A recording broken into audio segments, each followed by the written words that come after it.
On va faire à l'instant un exercice en lien avec les fonctions rationnelles. On va faire le numéro 6.26.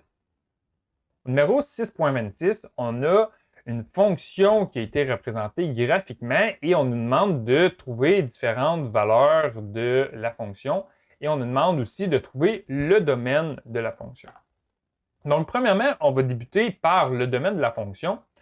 On a le domaine de notre fonction qu'on va écrire DOM en parenthèse F, donc le domaine de notre fonction, c'est égal, et là on va avoir plusieurs intervalles. On va débuter du côté négatif sur l'axe des X, donc on va débuter depuis la gauche notre graphique et on va se déplacer vers la droite. Donc on va débuter en X est égal à moins l'infini, et on va se déplacer vers la droite et on va regarder jusqu'à où est-ce que notre fonction elle est définie. Donc, on se déplace vers la gauche, depuis la gauche vers la droite, et on se rend ici. Et on s'aperçoit que lorsqu'on arrive en x est égal à moins 1, la fonction n'est pas définie. On a un asymptote vertical ici, en x est égal à moins 1. Donc, on sait qu'en x est égal à moins 1, la fonction n'est pas définie. Donc, si on arrête en x est égal à moins 1, et la fonction ici n'est pas définie, donc cette valeur-là, elle est excluse. Ensuite, une fois qu'on est rendu ici sur notre graphique, on va recommencer notre analyse en se plaçant ici. Donc, on redébute encore une fois en x est égal à moins 1, mais du côté droit de x est égal à moins 1. Donc, ici, on va avoir moins 1. Et encore une fois, la valeur va être excluse. Et là, on va continuer à se déplacer vers la droite. On est en x est égal à moins 1. On se déplace. On se rend jusqu'à x est égal à 3. En x est égal à 3, on a un asymptote vertical. Ça veut dire qu'en x est égal à en x est égal à 3, la fonction, elle n'existe pas. Donc, on va se rendre ici jusqu'en x est égal à 3. Et en x est égal à 3, c'est exclu. Et finalement, on va se repositionner en x est égal à 3, mais du côté droit. Donc ici, on va être en x est égal à 3 du côté positif. La valeur va être exclue. Et on va se redéplacer jusqu'en x positif, jusqu'en x qui tend jusqu'à l'infini. Donc ici, on va avoir jusqu'à plus l'infini. Et cette valeur-là, elle est exclue. Donc là, ici, on a trois intervalles et en réalité, le domaine, c'est l'union entre nos trois intervalles. Donc, on va avoir l'union ici entre les trois intervalles. Donc, on peut indiquer le domaine comme ça ici, ou bien on peut l'indiquer sous la forme suivante. On va avoir le domaine de notre fonction f. Et en réalité, le domaine, il est défini sur l'ensemble des réels, mais il y a deux endroits précisément où est-ce que notre domaine n'est pas défini. Il n'est pas défini en x est égal à moins 1 et il n'est pas défini non plus en x est égal à 3. Donc, une autre manière de l'écrire, c'est d'indiquer que notre domaine est égal à l'ensemble des réels, sauf deux endroits.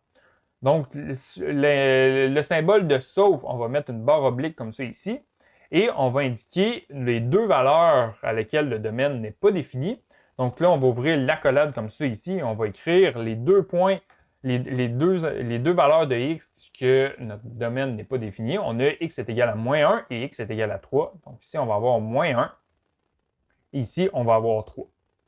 Donc, si le domaine est défini sur l'ensemble des réels, sauf pour les valeurs x est égal à moins 1 et x est égal à 3. Donc là, on vient de définir le domaine. Maintenant, ce qu'on va trouver, c'est les valeurs limites de notre fonction. Donc, on va faire de a jusqu'à f ici. Donc, les valeurs limites, de la manière qu'on va les trouver, on se dit ici, lorsque x est égal à 3, donc si on est situé exactement en x est égal à 3, on a une asymptote verticale, donc la fonction n'existe pas. Donc, on nous demande d'abord, lorsque x tend vers 3, mais depuis la gauche, lorsqu'on met un petit exposant ici négatif, ça veut dire qu'on est situé à gauche de x est égal à moins 3.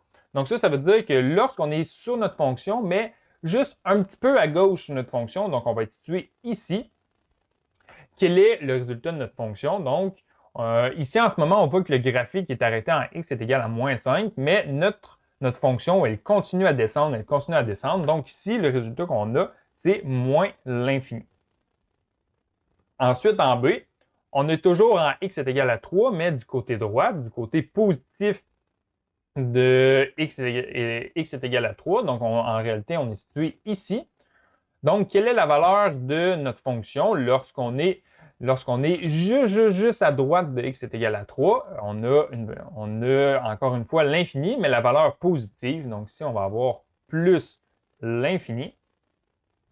Ensuite, on regarde en x est égal à moins 1. Encore une fois, on a une asymptote verticale en x est égal à moins 1. Donc, la fonction n'existe pas en x est égal à moins 1. Donc, ce qu'on va faire, on va regarder si on est situé juste un petit peu à gauche et juste si on est un petit peu à droite. Donc, si on est situé juste un petit peu à gauche de x est égal à moins 1, on va avoir notre résultat de la fonction, il est négatif, donc on va avoir moins l'infini. Lorsqu'on est situé juste un petit peu à droite de x est égal à moins 1, on va être positif, mais on va être vers l'infini. Donc ici, on va avoir plus l'infini. Et finalement, en E et en F, on nous dit lorsque x tend vers plus l'infini, donc si on est situé à droite complètement sur notre graphique, si on est sur notre fonction et qu'on se déplace à droite et on se rend très loin du côté des x vers l'infini, quel est le résultat de notre fonction? Et on s'aperçoit qu'on a un asymptote horizontal ici en y est égal à h. Donc, plus qu'on se déplace vers la droite sur notre axe des x, le résultat de notre fonction il va s'approcher de y est égal à 0. Donc ici, on a 0. Et c'est la même chose du côté négatif. Si on est en x est égal à moins l'infini, donc si on se déplace énormément loin vers la gauche sur notre axe des x, on a l'asymptote horizontale, on a le résultat de la fonction, il va se stabiliser vers un y qui est égal à 0.